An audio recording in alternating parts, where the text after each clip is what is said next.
Encuentro número 37 de Porches. El Grup Porche es uno de los más activos del Club Històrics, tanto por las salidas de los fines de semana como las de los miércoles.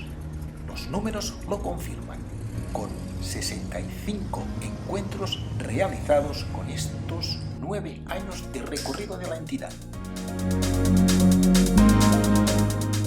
Pero vamos al Centro Porche Girona, lugar de la reunión de los 48 participantes el pasado sábado 22 de octubre. El concesionario nos invitó a un desayuno de bienvenida y mientras realizábamos las inscripciones podíamos hacer un mirón con los últimos modelos expuestos y los de ocasión.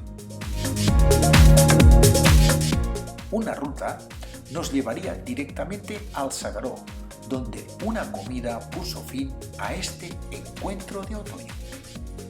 Os dejamos con las imágenes de estos deportivos y como podréis ver, hubo una gran diversidad de modelos de la marca.